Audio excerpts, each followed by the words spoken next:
بسم اللہ الرحمن الرحیم۔ ناظرین، صفحہ نمبر ہے 70 یعنی 70۔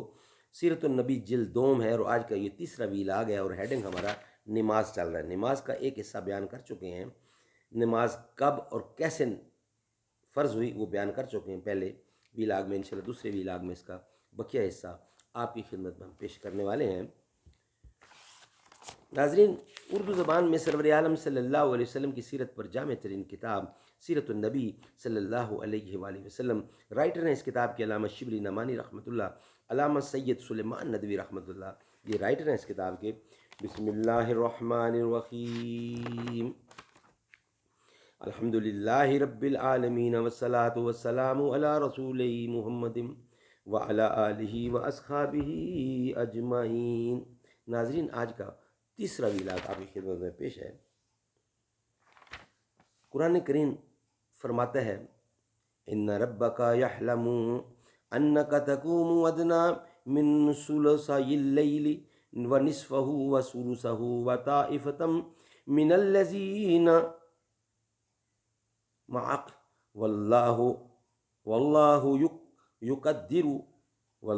یقدر اللیل والنہار عالم ان لن تحصوه فتاب علیکم فاقرؤوا ما تیسر من القرآن علم ان سیکون منکم مرضی وآخرون یضربون فی الارض یبتغون من فضل اللہ وآخرون یقاتلون فی سبیل اللہ فاقرؤوا ما تیسر۔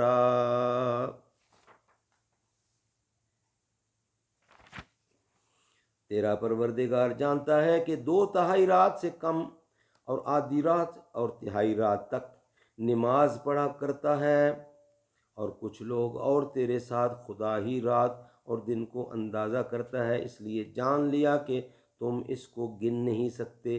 تم پر اس نے مہربانی کی، اب جتنا ہو سکے اتنا ہی قرآن نماز میں پڑھو۔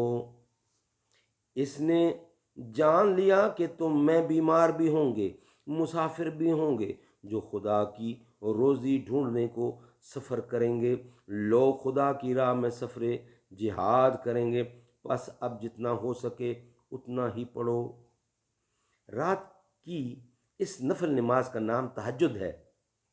نماز نفل کے تہجد ہو جانے کے بعد فجر نماز یعنی فجر، مغرب اور عشاء 3 وقت کی نمازیں فرض ہوئیں۔ اقم الصلاۃ طرفی النہار وزلفا من اللیل، سورۃ ہود۔ دن کے دونوں ابتدائی اور انتہائی کناروں پر، دن کے دونوں ابتدائی اور انتہائی کناروں پر یعنی کناروں میں یعنی فجر و مغرب اور تھوڑی گزرنے کے بعد نماز پڑھا کر۔ معراج میں جو نبوت کے 5ویں سال ہوئی، 5 وقت کی نمازیں فرض ہوئیں، اور سورۃ اسراء میں معراج کے بیان پر مشتمل ہے۔ یہ آیت اتری، اقیم الصلاۃ لدلوک الشمس الی غسق اللیل وقرآن الفجر ان قرآن الفجر کان مشہودا ومن اللیل فتہجل بہ نافلۃ لک۔ نماز کے اوقات زوال آفتاب سے لے کر ظلمت شب تک ہیں۔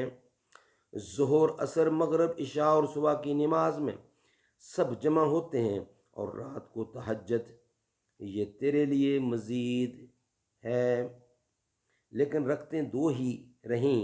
مدینہ منورہ میں آ کر جب نسبتاً کسی قدر اطمینان ہوا تو اس فرض نے وسعت حاصل کی اور 2 کی بجائے 4 رکعتیں فرض ہو گئیں۔